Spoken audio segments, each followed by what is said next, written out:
Hello, listener, and welcome to this preview of our latest Patreon-exclusive episode.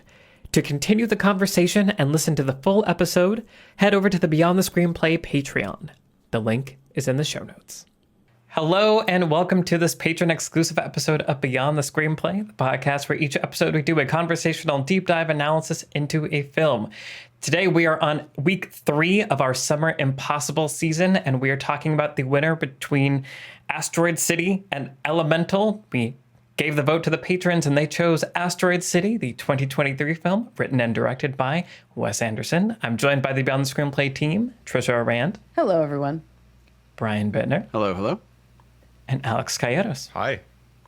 So, as I said, this is week 3 of our Summer Impossible schedule. Next week, we'll be returning back to the Mission Impossible deep dive, where we talk about entries 3 and 4, Ghost Protocol, in that franchise. It's super great. If you are listening not on Patreon, then you are listening to the patron exclusive preview version of this episode. The full thing is over on the Patreon, so head over there if you want to hear our full thoughts on Asteroid City. And without further ado, let's get into it.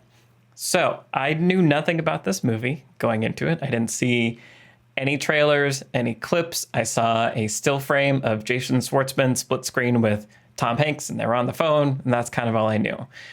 So I was intrigued.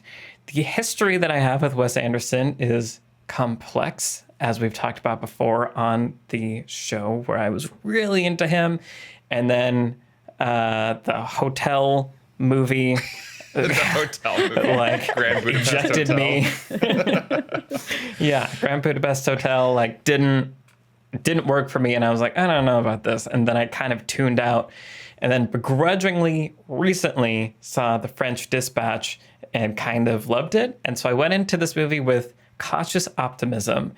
And I don't know how I've come out of this movie. I don't actually know exactly how I feel about it. But I think I liked it. I don't know that it was good or that it hit all the things that it was aiming for, but I was mostly entertained the whole time. The world was really interesting. Wes Anderson has really nailed down his like cinematography and production design. Like all of that is immaculate. It has this look and feel and sense of place that was kind of unlike anything else I've ever seen.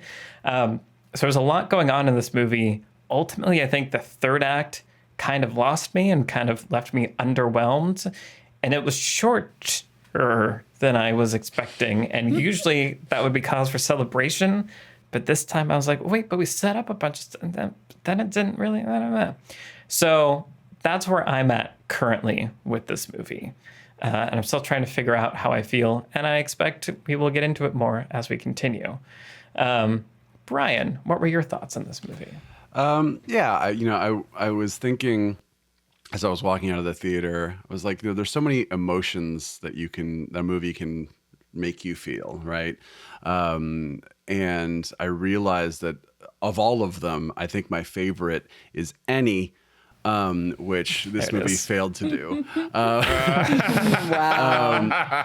And I realized that I was like, what is the difference for me personally as an audience member between the Wes Anderson movies I like and I don't? And I realized whatever this says about me, Rushmore and Royal Tenenbaums and Darjeeling Limited, there's just like this deep sadness and like angst just bubbling beneath the surface, right? And it's sort of, you kind of feel it the whole time, but then usually it amounts to something. There's kind of a moment that it's cathartic, even if it's not cathartic in a sort of Hollywood movie way, it's cathartic in a Wes Anderson way.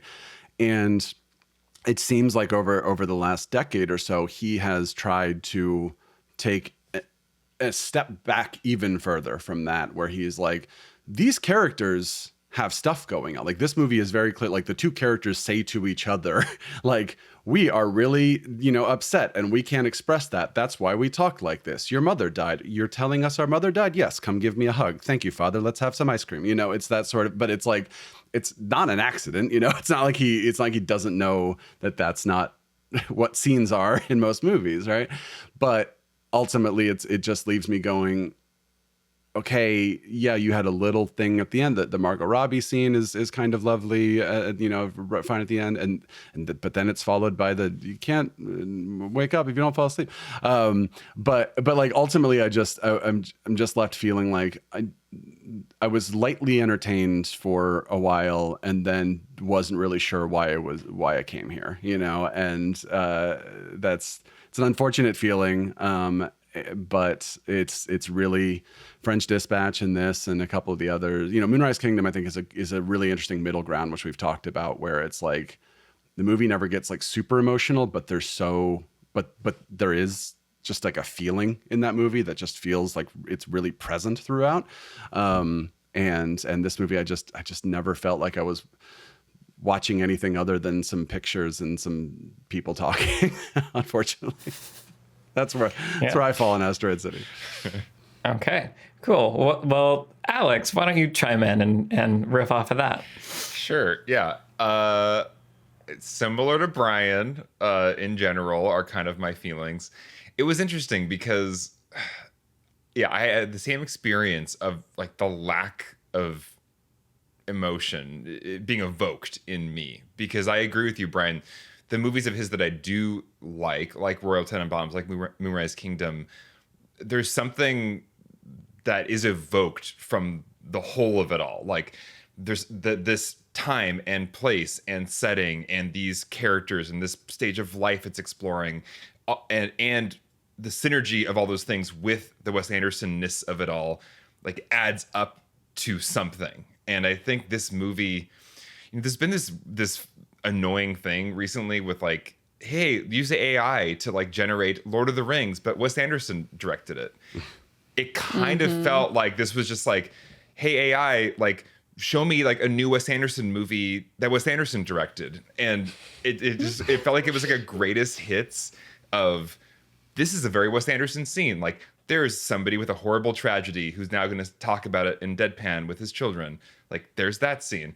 There's going to be this scene of this. And it just felt like a greatest hits of Wes Anderson things, but I didn't understand what it was in service of. And I'm sure it was in service of something, and there is something more here. But, I really love his movies. Even like Fantastic Mr. Fox, I feel like animation and his style meshed with that film in a way that just felt whole. And this movie, by the end, I was just, that's where it almost did feel like AI kind of messed up by the end, when it was like, you can't wake up if you don't fall asleep. You can't wake up if you don't fall asleep. And like, now the aliens walking at the camera with all the black and white people with the spotlight on them. I just was like, this is not gelling for me at all. That said, I love so many images in this movie, and I love the color palette. I love the kind of like Cars Land, Disneyland setting that we're in. I love the lighting when there's like this speckled light coming through the shade. Yeah. My breath was like taken away from some shots of just like how gorgeous and how unique this frame is. And I did really like some of the performances. I really liked Scarlett Johansson, especially. Yes. I was always engaged with her scenes. I always loved any time that Tilda Swinton came on screen as that scientist. So there was lots of stuff to like in it, but it really pushed me away by the end, and I was just really left cold. So I am on Team Brian for this one, I think. And I will PS both of our responses here by saying, like, I have enough respect for Wes Anderson to know that there is so much here that I am not seeing, that I didn't get, that I'm not appreciating, and that kind of stuff, right? But but if I'm not sort of having a good time, then like I'm not necessarily going back for a second helping anytime soon. Yeah.